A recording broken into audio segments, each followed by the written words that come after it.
आज अंतर्राष्ट्रीय बाघ दिवस के अवसर पर जिले में विभिन्न कार्यक्रम आयोजित किए गए।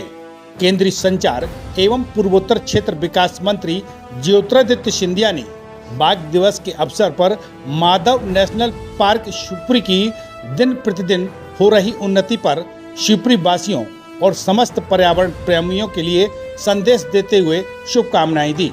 केंद्रीय संचार एवं पूर्वोत्तर क्षेत्र विकास मंत्री ज्योतिरादित्य सिंधिया ने कहा कि मुझे यह जानकर प्रसन्नता हो रही है कि माधव राष्ट्रीय उद्यान शिवपुरी में बाघों के पुनरुत्पादन परियोजना एक शानदार सफलता साबित हुई।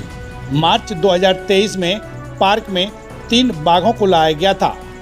1.5 वर्षों की अवधि में माधव राष्ट्रीय उद्यान को पूर्ण विकसित टाइगर रिजर्व में बदलने की महत्वपूर्ण प्रक्रिया पहले से ही चल रही है। उन्होंने माधव राष्ट्रीय उद्यान के समर्पित कर्मचारियों के प्रति कृतज्ञता व्यक्त करते हुए कहा कि आपके अथक प्रयास और अटूट प्रतिबद्धता इस परियोजना की सफलता में सहायक रहे हैं। सिंधिया ने और क्या कुछ कहा, सुन लीजिए। आज माधव राष्ट्रीय उद्यान में उपस्थित मेरे सभी पर्यावरण के प्रेमियों को मेरे तरफ से बहुत बहुत नमस्कार। आज बाघ विश्व दिवस है और आज ही हमें स्मरण कराता है जंगल का राजा कहलाने वाला हमारा बाघ,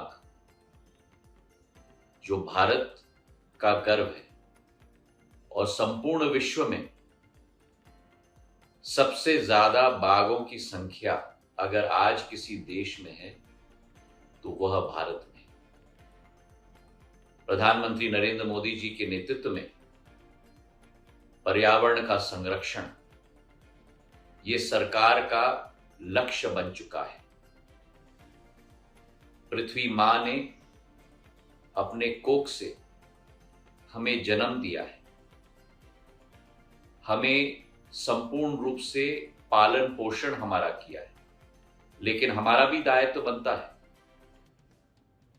कि जो पृथ्वी मां के संरक्षण में अनेक वन्यजीवी मनुष्य के साथ जीते हैं, उनको भी अपना मान सम्मान जरूर दिलवाना और उन्हें भी अपना वातावरण निश्चित रूप से संरक्षण के साथ दिलवाना।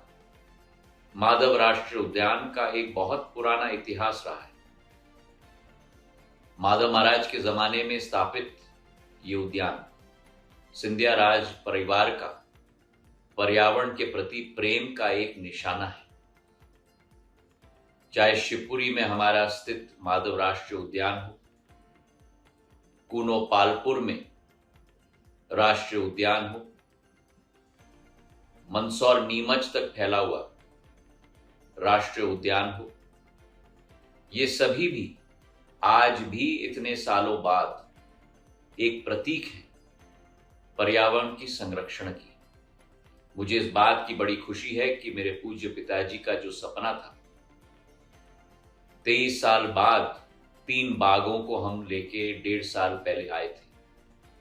आज वे बाघ संपूर्ण रूप से अपने अपने क्षेत्र को उन्होंने इस उद्यान के अंदर रेखांकित कर लिया है और मुझे इस बात की बड़ी खुशी है कि अच्छी तरह से उन्होंने माधव राष्ट्रीय उद्यान को अपना घर बना चुके हैं।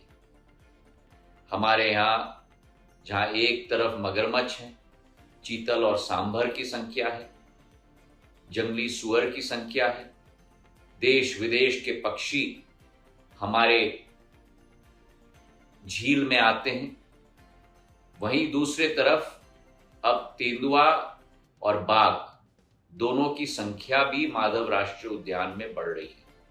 हमारा चांदपाटा, हमारा बोटिंग क्लब आज देश का गौरव बन चुका है दोबारा, और मैं आपको विश्वास दिलाता हूं कि ये मात्र शुरुआत है। 2 और बाघों को हम शीघ्र लाने की कोशिश कर रहे हैं ताकि ये संख्या 5 तक बढ़े। लेकिन आज एक प्रण और संकल्प हमें भी लेना होगा। पर्यावरण, वन्यजीवी आज मनुष्य के साथी के रूप में हमें एक साथ मिलकर एक परिवार भावना से कार्य करना होगा। जो पर्यटन को बढ़ावा मिलता है वो मनुष्य को भी इससे पूरा पूरा लाभ मिलता है, अपने जीविका में, अपने आय में, अपने क्षेत्र के प्रगति और विकास में। और मैं ये अपील शिवपुरी के मेरे समस्त जनता जनार्दन से करना चाहता हूं, आइए आप और हम मिलकर आज इस बाघ विश्व दिवस पर ये संकल्प लें कि हमारे पर्यावरण को भी वही मान सम्मान, चाहे हमारा वृक्ष हो, चाहे हमारे फल और फूल हो, चाहे हमारे वन्यजीवी हो, चाहे हमारे पक्षी हो, उनको भी पूर्ण रूप से मान सम्मान देकर इस पृथ्वी मां की पूजा करते हुए सभी को अपना उचित स्थान देकर एक साथ मिलकर हम लोग अपना जीवन यापन करें। इन्हीं शब्दों के साथ बाघ विश्व दिवस के लिए आप सभी को मेरे दिल की गहराइयों से बहुत बहुत बधाई और शुभकामनाएं। धन्यवाद। जय हिंद, जय भारत। क्षेत्र की ऐसी छोटी बड़ी खबरें देखने के लिए जनपहन न्यूज चैनल को यूट्यूब पर अभी कीजिए सब्सक्राइब और रहिए खबरों से अपडेट।